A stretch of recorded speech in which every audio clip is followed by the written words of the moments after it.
How you doing, everyone? We back. Um, First, hold on, wait for Facebook to load. Okay, we live on both now. We straight. We're gonna call this new era of the conversation spirit in real time, right? That's what we calling this new, you know, ancient truths, modern times, one grounded conversation. So this new era, these conversations we had, gonna be a little the same, but some of the different. So that's what we call it. Spirit in real time. So today's conversation I want to talk about is a very perplexing ideology.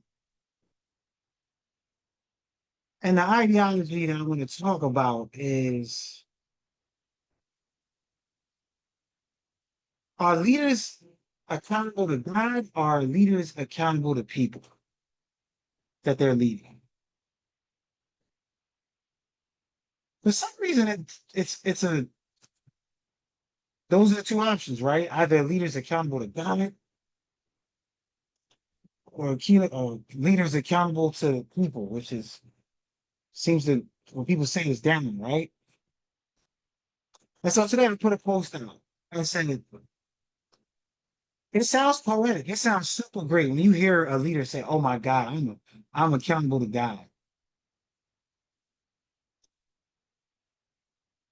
But we all know poetry is made to fall in love with, right?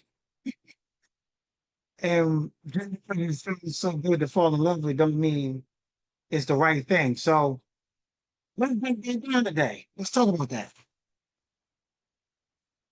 It sounds great. A leader to be accountable to God. First question I would say is, does God ask for us to be accountable to him? Who told us that? Right?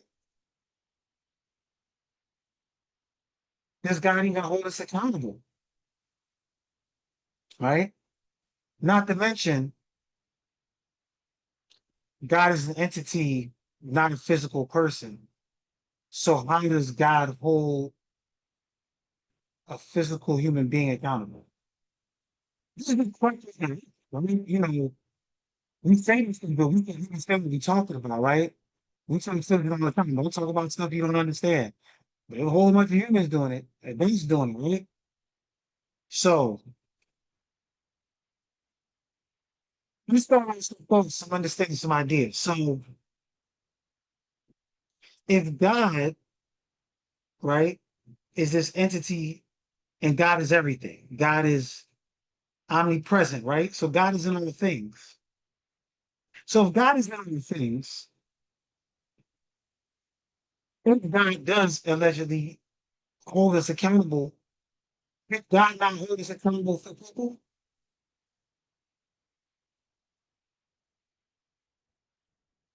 and this is if God holds us accountable, right? When he do it through people. Because we said God works in mysterious ways. Maybe the mysterious way that God holds us accountable is through the people that God puts us in our lives. But because if God isn't, see, like the first issue with this conversation is that we're separating God and humanity, right? And I've noticed people will pick and choose when you separate God and humanity when you put together, right? So it gets confusing, it gets murky, right? But like I said, it sounds poetic. God should be holding humans, leaders accountable, right? Not humans. How can another human hold me accountable? But then I look at God's plan. God made us mammals, right? Not reptiles. Reptiles don't have accountability because reptiles don't have a social construct. Accountability is a social construct, is it not? And if accountability is a social construct, well, then the social construct would be that we're mammals, right? Which means our species hold each other accountable, right? And at some point, I'm going to end up talking about Umar because it's just one part of the conversation. how it came up, but it's not about if God is to hold us accountable, and let's say a creator is in on the things, yes. But here's my take on it, right? I think God doesn't hold us accountable. I think the law of Putin says what? It says God does not punish nor reward, right? Does not protect nor defend. So God does not favor, right? God put our favor will in our hands, right? Permanent, right? So God doesn't hold you accountable. God put the mechanism of accountability in spiritual law, which the Kybalion talks about that, right? The Kybalion, one of the laws is what? Whatever energy you put out into the world is the energy you get back. The Indians call it karma, right? The Hindus. So God does not need to hold you accountable per se on the moment. God put accountability mechanisms in place, right? The mechanisms in place is that you reap what you sow. That is an accountability mechanism. The energy you give to the world is the energy you are saying is okay for the world to give you. So that is the accountability mechanism. So God doesn't per se hold you accountable. But also, through our social organism of being mammals, there's a mechanism of accountability, which is social accountability, right? And we see this in the fact that, unlike other creatures, but mammals have parents, right? That have to raise them. And then your parents get to a certain age and you have to raise them, right? Exactly. God doesn't hold you accountable per se in the moment, like he's actually reading everybody's file and like, oh, I'm putting a judgment of accountability. He put a mechanism of your choices are the accountability. Exactly. So the very idea of this, what I've seen in the church and spiritual religious world of this, humans don't hold each other accountable. God does. It's a flip out. Yeah, actually, I didn't hear the leader say that. It makes me nervous. If a leader said to me, that ain't something that didn't hold me accountable. They just say, I answer to God, which is like a polite way of saying I don't answer to you, right? So, gotta be, gotta read the undertones of what people say when they see that, because they separating God from people. So as members, we have this social ecosystem that usually accountable, right?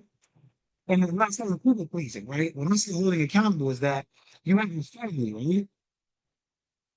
You have children, you have parents, you have elders, you have a social ecosystem that will naturally hold you accountable. If they see you're going down the wrong path, they'll speak to you. Now, whether you choose to follow that accountability, which is relationship to care for each other, I am my brother's keeper, that's fine. You have that free will. But social accountability is part of the mechanism of accountability. Now, yes, society is going on. The world is, we could say, in the dumpster, but you can't throw the baby out with the bathwater to say like social accountability has no place. That's dangerous because my father used to say accountability always comes in threes, right? And why does he say that? And also, it's a very much a common practice when you go to counsel. There's a third person there, and that keeps the accountability, right? Because there's the person giving the counsel, there's the person getting the counsel, and then there's the person observing the counsel as an independent party that has no connection between the two of the people in council. So that there is a accountability because it's very hard for women to hold themselves accountable. And so when you say I'm holding myself accountable, if God is holding me accountable, it's kind of suspect because you're not holding yourself accountable to God, which then leads to what? The possibility of you not holding yourself accountable.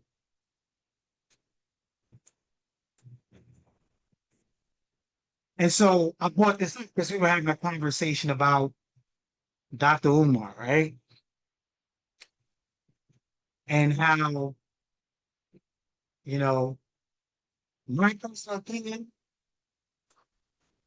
is, and like I said, I like to talk about this stuff from a spiritual perspective. I don't care about bashing nobody. I love anybody who is trying to do well for our people. I think his heart was in the right place. I think his heart is in the right place. But I also think that clearly the ancestors are, what's up, good brother? I think the ancestors are definitely stripping him naked. It's a metaphor, right? Because there's stuff that he needs to address about himself, as we all do, right? There's times in life where our ancestors, and this is love. This is that separate love. It's not sweet. It's tough. And sometimes, in the Baptist church where they say, Francis, that sometimes God just got to slap you in the back of your head, right? So he's been getting slapped in the back of his head all year. His daughter came out, airing out their private conversations, yada yada. A woman came out about him. You know, even now the Department of Delaware's L&I came out with an email about their personal business because I don't think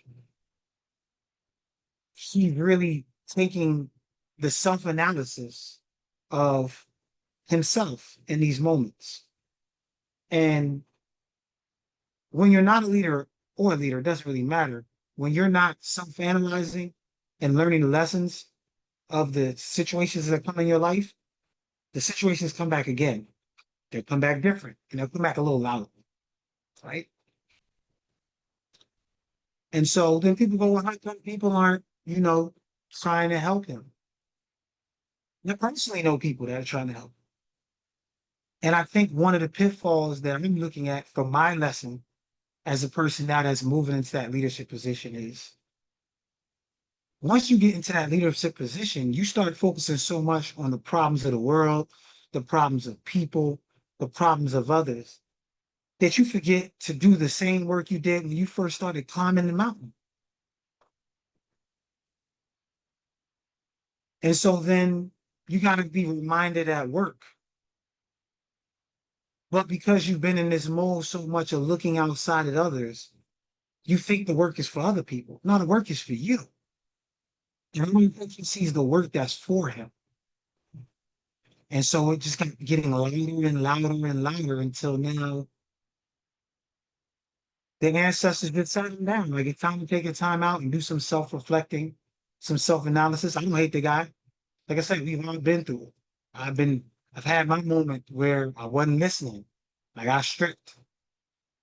And so what's difficult with the leader is that when you become a leader, there's a certain level of ashe you get. And when I say ashe, it's spiritual influence to influence people. And if you're not walking in alignment, the ancestors will take that energy away, right? They'll take it away. They'll pull it from you until you get back in alignment. Then you may get it back.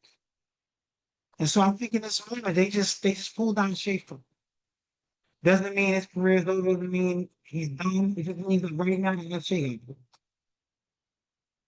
As I said, we should celebrate it. I said that in the post. We should be celebrating the demise of this brother.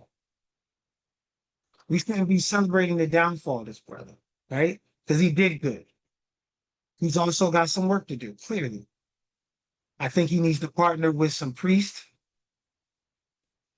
He says he practices Ifa. He needs to get with some priests that do some readings, and he just needs to start using some checks and balances to balance out his decision making.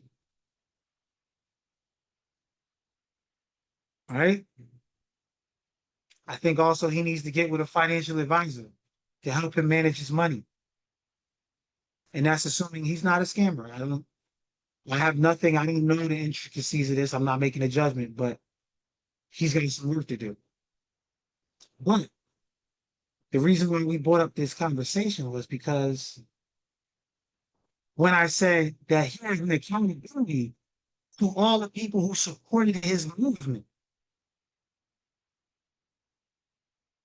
have the accountability to be transparent about what he's doing with those funds, his plans. If he can't do plans, if he's not doing the school, no cool. But you owe a responsibility as a leader to your congregation. As a shepherd, you have a responsibility and accountability to your sheep. Just like the sheep have an accountability to the shepherd. But we focus so much on the accountability of the sheep to the shepherd and never the shepherd to the sheep. Because for some reason, we feel like accountability only flows up, it doesn't flow down. And so when I had conversations with so many people, they were like, he does not own a responsibility to the congregation, to his followers, to his group. What's up, brother Young Naru? And I think all leaders have an accountability to their group that they're leading, not to God, because God put a mechanism in place for his part, right? So you're not answering to God, you're answering to the living and the lived, the ancestors and the people on earth. In a prime culture, we would say, you're not a new insamanfo, and you're insamanfo panim. That's who you are accountable to. You are accountable to the living because that's how the creator put it, and they put mechanisms in place to make sure of that. But this idea that you're not accountable to the living, and then we start to get into what I'm seeing when people say that is, well, some of the living aren't righteous or at the level to be accounted, like then we start getting into spiritual levels like, oh, this person's a peasant and this person, no. Anyone who is in your kingdom, if you're a king, a proper king, you're accountable to. Don't matter if they're a peasant, a hoe, a trick, a priest, it doesn't matter. Because now we start getting into selective righteousness and classism. And I've experienced this. I've seen this in my life. I've seen leadership that doesn't feel like, and it's a lot of it, because a lot of people, a lot of these leaders I've experienced in life and seen in life, because I know those leaders, they're still operating in that Christian Judaic model of hierarchical accountability. You know what I'm saying? And that's problematic because now you're picking and choosing who you're accountable to. And that's not accountability. That's no different than saying I'm accountable to God. And it's just me and God and no one there to know what I was accountable to, what I said I was going to be accountable for, holding me to no, accountability is a three process. It's three. That's why the triad, the mother, the father, the son. The father holds the mother accountable to the son. The son holds the mother and father accountable, not through enforcement, but through observation. Because kids are really quick to remind you what you said to mom and mom what you said to dad. And the mother holds the father accountable to the son. It's always a tri process, a triangle. So when someone's trying to make accountability a linear me and God, well, who's there to witness? Who is there to witness what you said that you was going to do? Who's there? And what ends up happening is what we see is that my experience of seeing people saying, I hope God holds me accountable, there ends up being no accountability because God doesn't hold people accountable. So I either chalk it up to a misunderstanding of spirituality, which it could be, or some would just say it's malicious intent. It's not for me to judge. It's just for me to know that you're going down the wrong path. If a leader says that, that's you got to call bull jive right then and there. because no, you're saying like, well, God holds me accountable that you don't, that humanity doesn't. And that right there sounds very much narcissistic and egotistic. Because you're mammal telling the no other mammal. You're never here on land wrestling the Lion Kingdom that you hold me accountable. God holds me accountable. It would create chaos. No, lions are accountable to lions. Simple. But for some reason, when humans got free will, we start making stuff poetic, which is poetry can be a form of diversion that sounds so beautiful. It sounds great. Like I said, you hear it, and it like people think you are. It was like a like what? I mean, no, you know what? But when a real sensible person who understands and can reason off of the spiritual laws understands what that's no. Because when I'm asking you in the moment to be accountable and you telling me you're accountable to God, you are deflecting accountability from me. And that's what we're seeing here. I think one of the issues with our brother here, our good brother Umar, is that he does not feel that he's accountable to us. Even though we don't make leaders, leaders make themselves in the sense of a leader steps up and says, I am going to be the leader of whatever kingdom it is. In his kingdom, he says the Prince of Pan Africanism, the leader of Black folk. Cool. He defined his realm of function. So now, once you define that realm, everyone who's in that realm, you have an accountability to. You have a responsibility. We're starting off with the relationship because you're creating a relationship of saying, I'm going to lead you out of the darkness. And then I said, I'm going to agree to follow you out the darkness. So then now, once we made an agreement, an interpersonal relationship, then that means what? That means now there's a relationship present, which then means there's accountabilities there. There's accountabilities in that relationship. So if I say, I'm going to be the leader of this group, I'm having accountability to the group. If the group then agrees that they're going to be led by me, there's an accountability to me and vice versa. So this, I am not accountable. I'm accountable to God, which is a deflection. I'm not accountable to the group, humanity, Black people, Kemetic people, Pan African people, whatever the group is you identify, is egotism. Is you actually dodging accountability by saying you're accountable to some entity that we can't verify you're being accountable to in a process that is not transparent.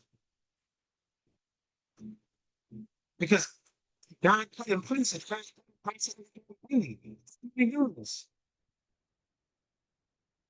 Now you can do that in a godly way. We have readings, we have articles, we have panels, we have court, we have ways of socially being accountable in ways that are organized and are representative of the earth when done properly. But it's still a social dynamic. Accountability is a social dynamic. There is also the duality of it that is an internal connection. It is. But when we're talking about leadership now, we're not talking about personal. I don't live my life. If I'm not a leader, I'm accountable to God.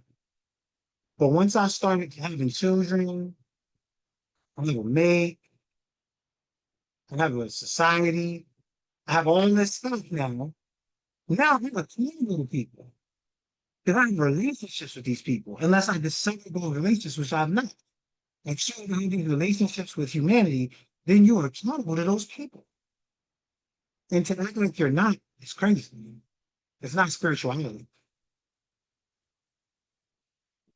And so, what's your thoughts, man? I want to hear your thoughts about this because, like I said, a lot of people say it sounds so poetic in its righteousness, and it would be counterproductive and wrong to be accountable to humanity.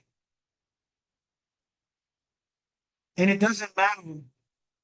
And this is where you get into the minutia. This is where you'll start to create reasonings why it's wrong because you start then now measuring your accountability to humanity based on the quality of the humanity you're accountable to. That is no different than saying lying is okay based on the other person's ability to not handle the truth.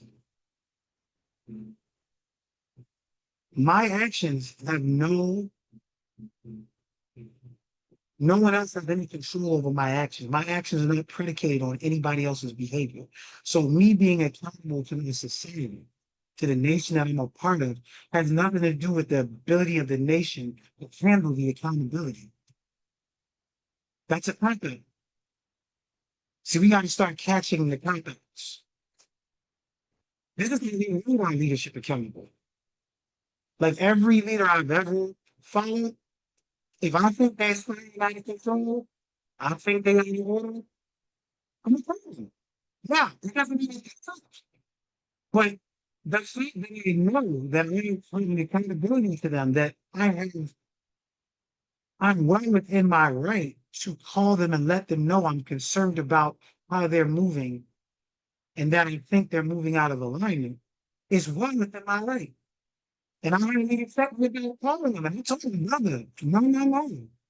You don't call me like you out of order, or you think I'm out of order to tell me I'm out of order, but I can't call you to see you tripping. It's not a one-way street. You can't see it's a two-way street. So if the leader can tell me that I'm not moving within alignment, then why can't I do the same? See, but this is that, like I said, we've been programmed. We got to check the programming. We coming in African spirituality with non-African principles, or people are adding in non-African principles in African spirituality. Yep, it's a cop out. You're right, Franny. It's a cop out to say that. My level of accountability is based on the level of ability to handle accountability in my people. That's crazy. That is, but nobody will say that, right? But when you say, I'm not accountable to this, and this person because of, look at him, he drinks and he beats his wife. But if he donates to the church, it doesn't matter. If you're doing anything, you're accountable to that person.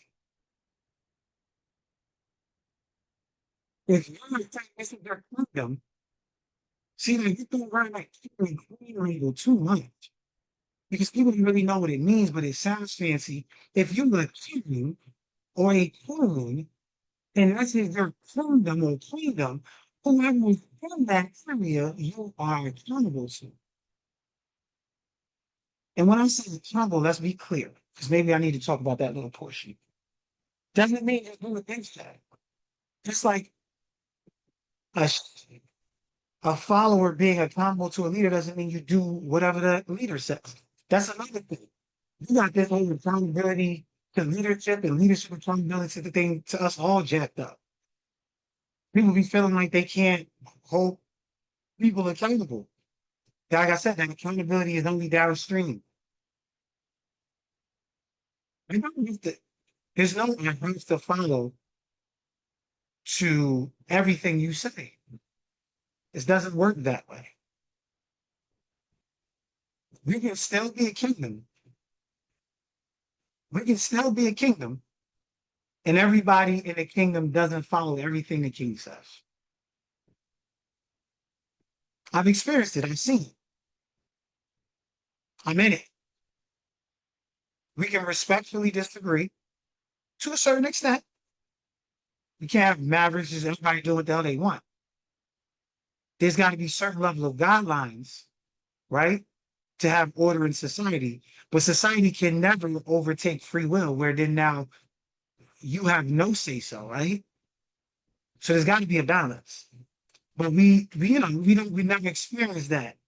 Most of us grew up in church in America. Americans get down and lay down. It's not really a democracy. So we've never really experienced the democracy that they sold us, especially being black in America, right? And then you got subsidiary leaders in America that kind of followed America's suit. So being black in America has felt very much oppressive. And so then you got people going into leadership, trying to, let's say, eradicate other influences, but then create the same dynamic.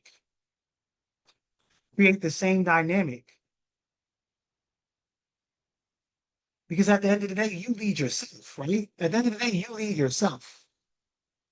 And you're choosing to follow a leader, right? It's a partnership with inside of you. But at the end of the day, you still got the final say. And so it's just an interesting situation how these things work out. And then you seeing people, like I said, they feel like they shouldn't be questioned, or people feel like they don't have the right to question. And it just creates these unhealthy situations. They end up becoming the same dictators that they became leaders to fight. And they don't grow. If we love someone who's our leader, we will keep them accountable. Accountability is a form of love.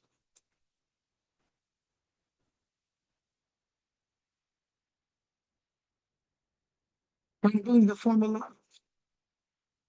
So for just to have a community where leaders don't want to be held accountable by the people they're leading, just it harms them. They hit a stagnancy at some point in time and just stay there because it's who's there to be like, yo, are you exercising? When's the last time you meditated on your own behalf?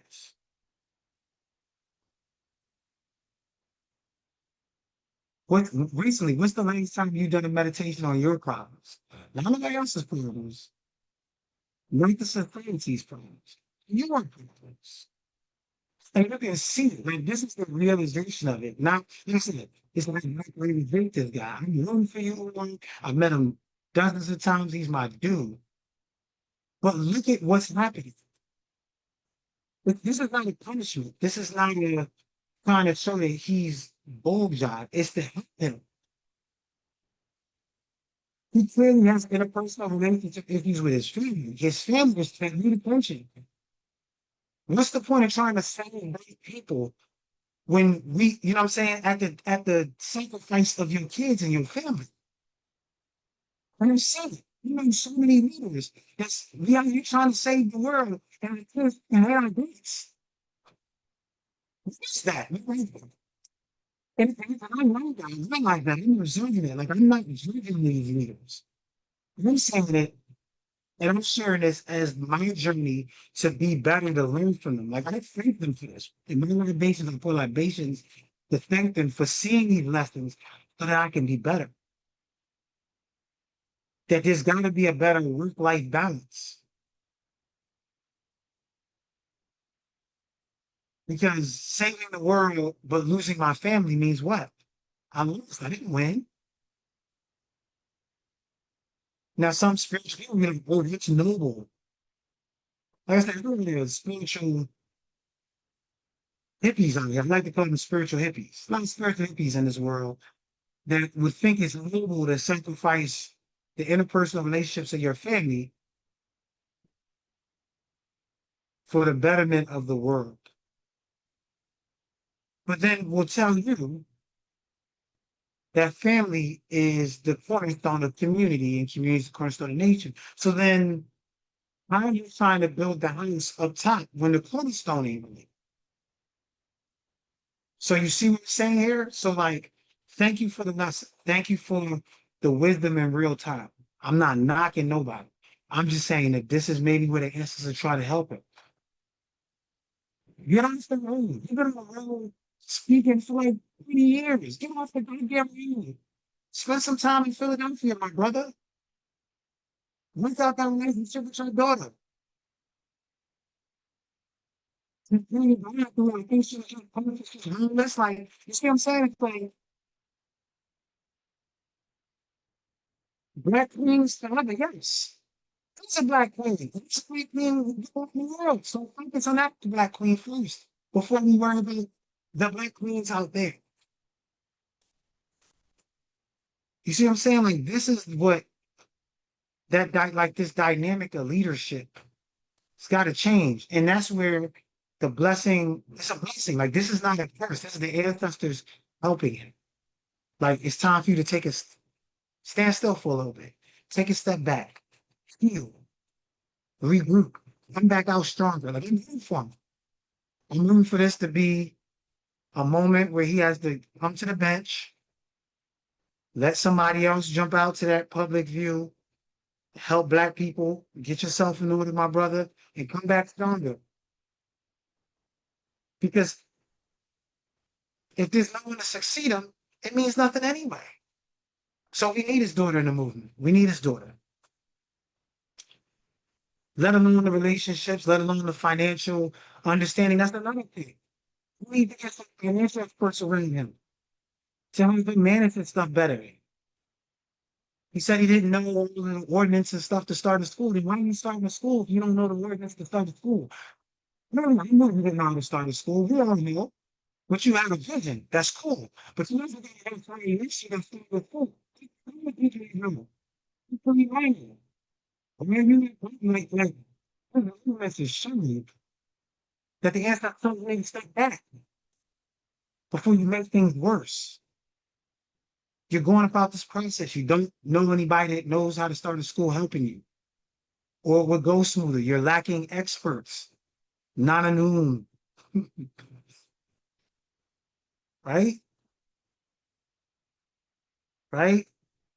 You're missing experts, wise people around you to guide you. I don't know many elders that are speaking up for this brother. Doesn't roll with a lot of elders. He rolls with a lot of people his age, but not elders. There's lessons for us. There's lessons, right? And then the third one is, where's the articles? Where's the readings? And not personally. So this is not me like talking like somebody that don't know the man. Like I know him. Where are the readings? Where are the readings? Where is the reading on buying this building, doing this project in Delaware, right? What's the reading on the project? It probably would have told you. They gave him a tutor. You need some experts around you. You need some elders around you. You need some oracular expertise. I'm offering to him. Yo, you need readings, bro. I'm here for you. I'm here. So this is not somebody being a hater. I'm rooting for the man. And then, like I said, that other piece about accountability. Whenever you start to think as a leader that you're not accountable to the people who you're leading, who are pouring into you, the ancestors will snatch that answer so fast. You can get it back, but they're gonna snatch it because you're forgetting the relationships. You're getting caught up in the materials and the fame and the fortune. You know what I'm saying? You're not remembering the original focus. Life is an interpersonal relationship experience on a spiritual level. If you forget that and you think it's about money and power and all of these earthly things, you lose access to the Hashem. And we say that in the Kemetic culture. When your thoughts, feelings, and actions ain't aligned with Tahuti, you don't get access to Seeker. The spiritual power to influence all and everything. But we don't understand it enough. Practical level. That's what we're seeing here. We're seeing the stripping of the Ashe. And so, what can we look at in ourselves? What can we look at in our life? Because that's always at the end of all these conversations is what can we learn from this? It's not about him and only, it's about us. What can we learn from this, right? Who are we being accountable to?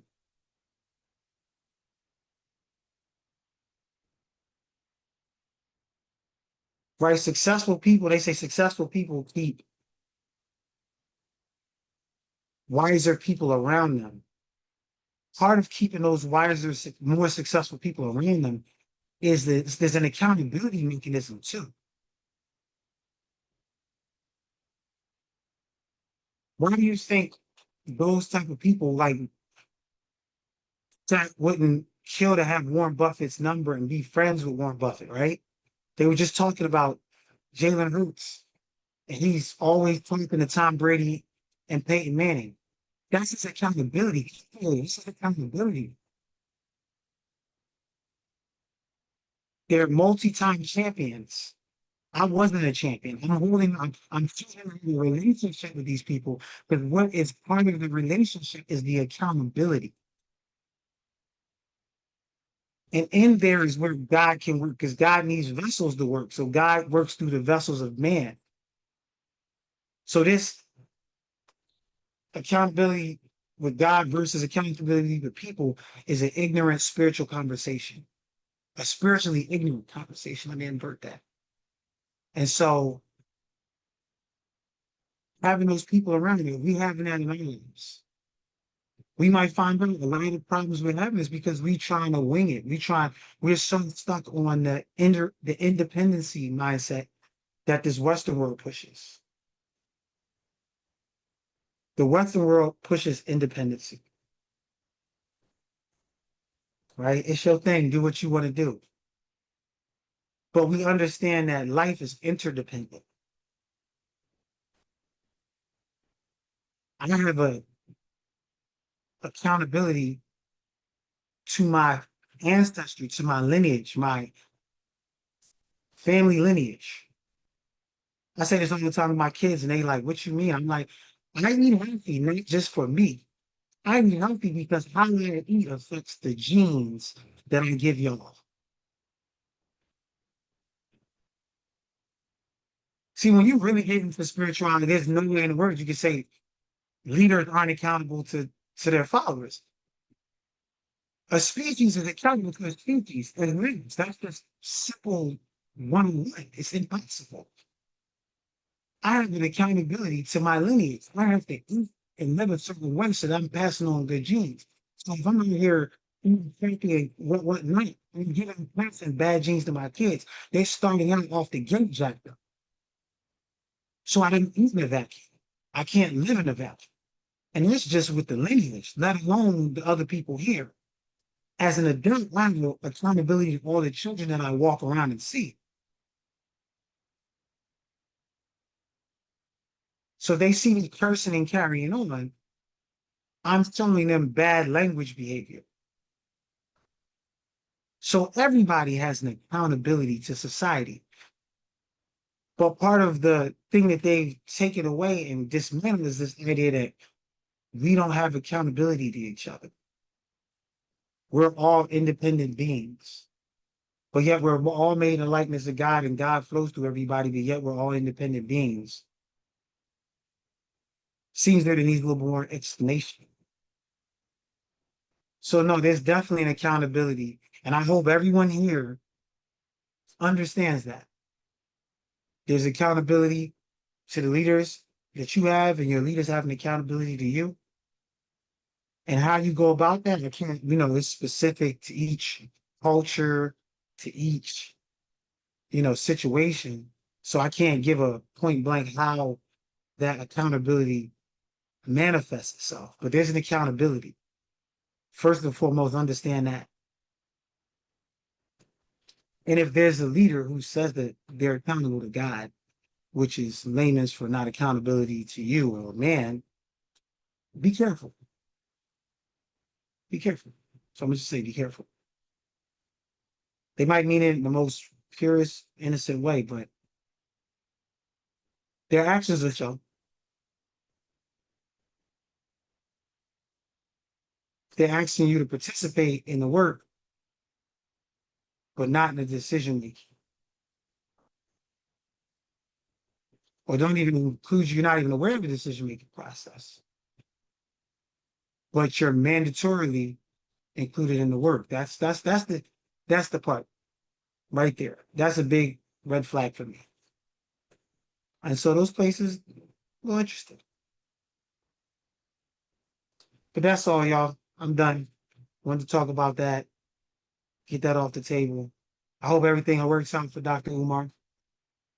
You know, I hope everything, like I said, whatever God and the ancestors have planned for him, I know that plan is to help him grow. And sometimes we need to get smacked in the head. Like I said, I ain't gonna do it. I've been smacked in the head many times in my life. The smack in the head is not the don't fear the smack in the head when it comes. Don't get frustrated at the smack in the head. The smack in the head is love. But if you get smacked in the head and you keep trying to not self-analyze, work on self, reflection on self, what can I learn from this? Then you'll keep getting smacked in the head. And the smack will get harder. So I pray that the smacks don't get harder and he learns whatever lessons he needs to learn. All right. And that's for everybody. And so let's take that to our thought process. Think about that. Looking at those times where it seems like life is smacking you in the back of your head. Are you blaming, are you looking at the situation and blaming others? Or are you looking at the situation and saying, what can I learn from it? And what can I learn for it about me, not about other people, right? There's a difference between saying, oh, I just got to stop picking horrible mates than saying, I got to work on my selection process because the horrible person isn't the problem. The horrible process you pick horrible people is the problem. So there's that accountability,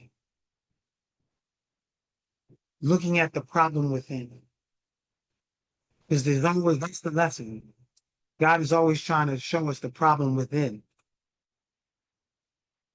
So when he went out there bashing those women, okay, those are the really horrible women. But you pick horrible women, right? You know what I'm saying? That's why I don't never play back and you not sure those brothers.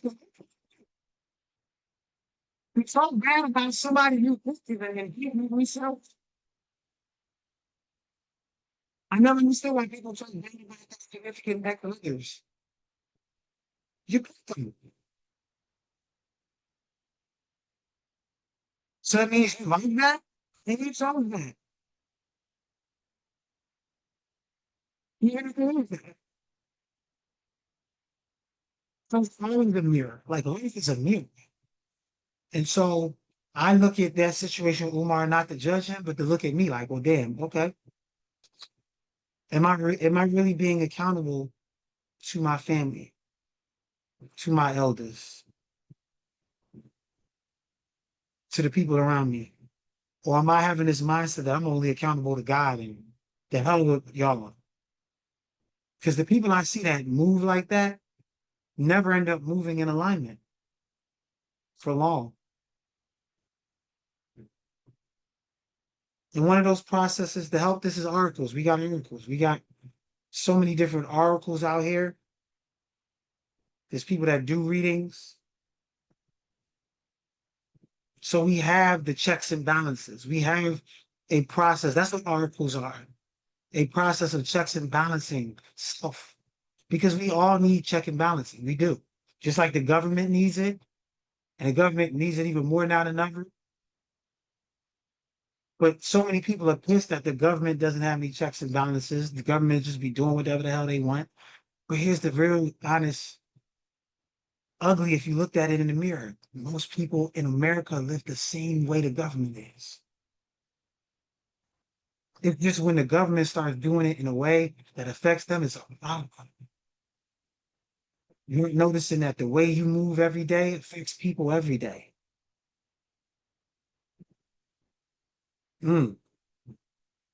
So the government issues are a reflection of some of the lessons we working on as Americans. So when we go to other countries, people hate us.